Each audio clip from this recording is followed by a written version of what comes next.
আসসালামু আলাইকুম রহমতুল্লাহি ওয়াবারাকাতুহু। প্রিয় দিনী ভাই বোনেরা, আজকে আমরা জানবো যে রমজান মাসের শেষ দশকে আমরা উপনীত হয়েছি। এই শেষ দশকে লাইলাতুল কদরে আমরা কোন কোন আমলগুলো করতে পারি, লাইলাতুল কদর কবে হবে, লাইলাতুল কদর যে আমরা অনেকেই মনে করি যে 27 রাতেই হয়ে থাকে, এমন নির্দিষ্ট কোনো গ্রন্থে পাওয়া যায় না যে এই রাতেই লাইলাতুল কদর। মূলত কয়েকটা মতামত রয়েছে, 5টা মতামত পাওয়া যায়। 21 রাত, 23 রাত, 25, 27 এবং 29। রাসূল সাল্লাল্লাহু আলাইহি ওয়াসাল্লাম বলেছেন যে রমজানের শেষ দশকের বেজোড় রাত্রিগুলোতে তোমরা লাইলাতুল কদর খুঁজতে থাকো। এই বেজোড় রাত্রিতেই রয়েছে লাইলাতুল কদর।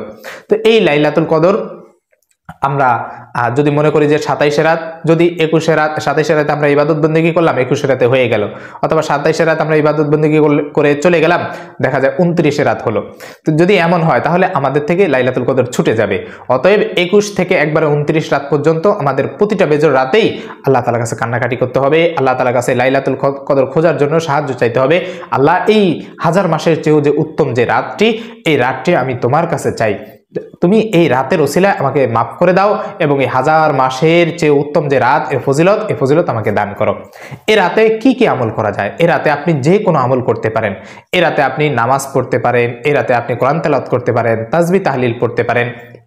কারণ এই রাতে বান্দার সমস্ত যে বিষয়াদিগুলো রয়েছে আল্লাহ তাআলা জিবরাইল আলাইহিস সালামের কাছে বুঝিয়ে দেন যে আগামী 1 বছর এই বান্দার ভাগ্যে কি জুটবে, কতটুকু খাবার পাবে, রিজিক পাবে, কতটুকু হায়াত রয়েছে বান্দার, কবে ইন্তেকাল করবে, দুনিয়াতে কে আসবে, কে মারা যাবে, কোথায় অনাবৃষ্টি হবে, কোথায় বৃষ্টি হবে, রোদ হবে, এই সব এ টু জেড বিষয়গুলো আল্লাহ তাআলা বুঝিয়ে দেন।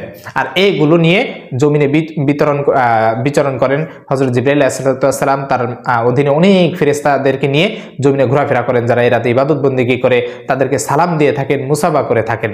তো আমরা এই রাতে ইবাদত বন্দেগীর ভিতরে অন্যতম ইবাদত হচ্ছে নামাজ পড়া।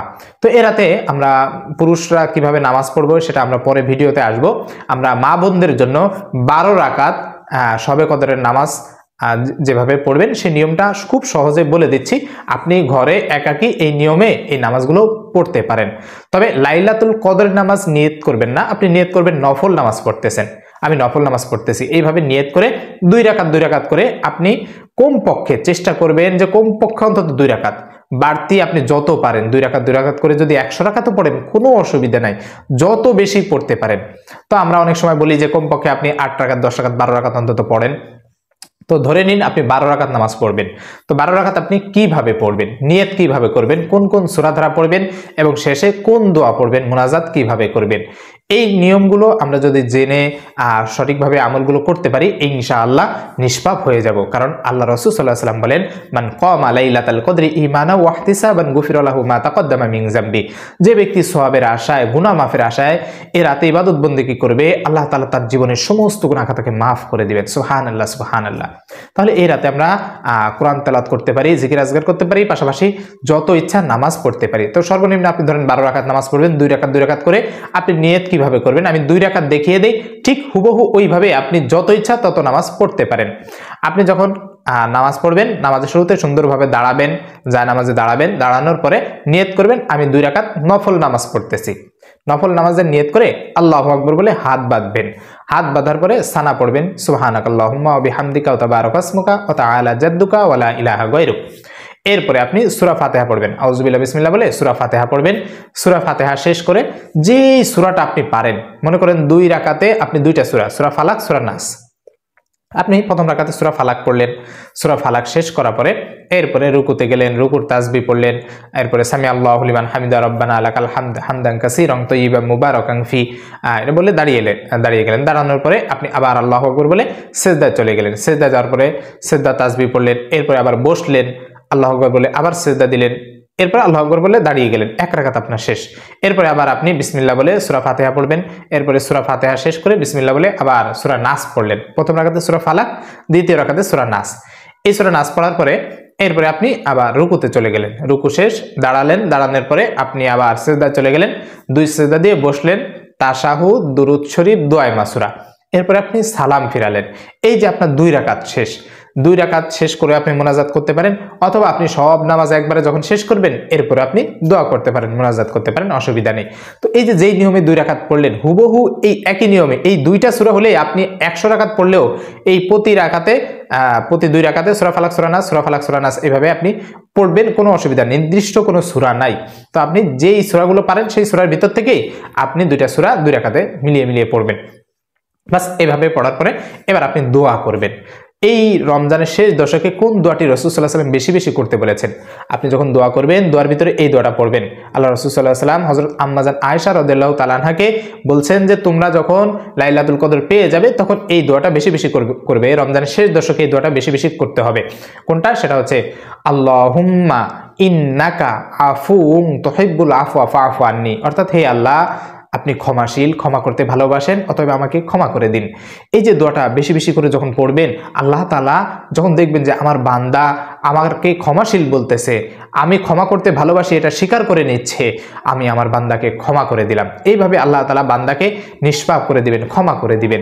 এই দোয়াটা বেশি বেশি পড়ে আপনি মুনাজাত করবেন। পাশাপাশি কোরআনের যে শ্রেষ্ঠ দোয়াগুলো রয়েছে এই দোয়াগুলো করবেন। পিতামাতার জন্য দোয়া করবেন। কোরআনের শ্রেষ্ঠ কোন দোয়া রয়েছে? কোরআনের শ্রেষ্ঠ হচ্ছে রব্বানা আতিনা ফিদ দুনিয়া হাসানাতা ওয়া ফিল আখিরাতি হাসানা ওয়া কিনা আযাবান নার, অর্থাৎ হে আল্লাহ, দুনিয়ার যত প্রকার কল্যাণকর বিষয় রয়েছে আমি তোমার কাছে সব কল্যাণকর বিষয় চাই, এবং আখিরাতের যত প্রকার কল্যাণকর বিষয় রয়েছে সেগুলো আমি চাই, এবং জাহান্নাম থেকে তোমার কাছে পানা চাই, মুক্তি চাই। এই দোয়াটা বেশি বেশি করে পড়বেন। দুনিয়ার কল্যাণকর বিষয়ের ভিতরে রয়েছে আপনার যাবতীয় হাজত, যেগুলো আপনার ভরণ পোষণের জন্য, রিজিক বৃদ্ধির জন্য, অভাব দূর করার জন্য, অসুস্থতা দূর করার জন্য, মূল কথা টাকা পয়সা বৃদ্ধি, গাড়ি বাড়ি যা কিছু প্রয়োজন সব কিছু এই কল্যাণকর বিষয় বা হাসানার ভিতর রয়েছে। এই জন্য এইভাবে দোয়া করবেন। এরপরে আপনি আল্লাহ তাআলার কাছে এই দোয়াটা করবেন, রব্বানা হাবলানা মিন আজওয়াজিনা ওয়া যুররিয়াতিনা কুররাতা আয়ুনি ওয়াজআলনা লিল মুত্তাকিনা ইমামা, অর্থাৎ প্রত্যেকটা সংসারে সন্তান আদি স্ত্রী সন্তান রয়েছে, যাদের নাই তারাও তো চায় যে আমি বিবাহ শাদী করবো, আমাদের সন্তান হবে। এই দোয়াটা পড়ার ফলে আল্লাহ তাআলা তাকে নেককার অর্থাৎ অন্তর জোড়ানো প্রশান্তিময় এমন কিছু সন্তান দান করবেন, এরপরে নেককার স্ত্রী দান করবেন, এবং তাকে ইমাম বানিয়ে দিবেন, নেতা বানিয়ে দিবেন। এইভাবেই আল্লাহ তাআলার কাছে এই দোয়াটা পড়ে সাহায্য চাওয়া হয়, দোয়া করা হয় যে আল্লাহ আমাকে আমার সমাজের, আমার সন্তানাদির ইমাম বানিয়ে দাও, নেতা বানিয়ে দাও, এবং আমাকে চোখ জোড়ানো সন্তান দান করো, স্ত্রী দান করো। এইভাবে দোয়া করা হয়। এরপরে আপনি আপনার পিতামাতার জন্য দোয়া করবেন। পিতামাতার জন্য কোনটা? রব্বিরহামহুমা কামা রব্বায়ানি সগীরা, রব্বিরহামহুমা কামা রব্বায়ানি সগীরা। এই দোয়াটা আপনি করবেন। তাহলে আল্লাহ তাআলা দেখবেন যে আপনার পিতা মাতাকে এমনভাবে শান্তিতে রাখবেন, যেভাবে আল্লাহ তাআলার কাছে দোয়া করা হচ্ছে যে আল্লাহ, আমার পিতামাতা যেমনিভাবে ছোটবেলায় আমাকে লালন পালন করেছে, ঠিক তেমনিভাবে আমার পিতামাতাকেও তুমি এইভাবে লালন পালন করো, শান্তিতে রাখো। এইভাবে পিতামাতার জন্য দোয়া করবেন। তো এইভাবে যদি আপনি এই শবে কদরের রাতে নামাজ আদায় করে আপনি এভাবে দোয়া করতে পারেন, নিঃসন্দেহে আল্লাহ তাআলা আপনার দোয়া কবুল করবেন। এবং এভাবে নামাজ পড়লে 1000 মাসের চেয়ে উত্তম রাত যদি আপনার ভাগ্যে জুটে যায়, তাহলে এই এক রাতে যত রাকাত নামাজ পড়বেন আপনি 1000 মাস এই নামাজ পড়ার সওয়াব আল্লাহ তাআলা আপনার আমলনামায় দিয়ে দিবেন। আল্লাহ তাআলা আমাদের সকলকে এইভাবে এই শবে কদরের রাতে বেশি বেশি করে নামাজ পড়ার, কোরআন তেলাওয়াত করা, তাসবিহ তাহলিল জিকির আজকার করার তৌফিক দান করুন। আমিন ওয়া আখিরু দাওয়ানা আলহামদুলিল্লাহি রাব্বিল আলামিন। আসসালামু আলাইকুম ওয়া রাহমাতুল্লাহি ওয়া বারাকাতুহু।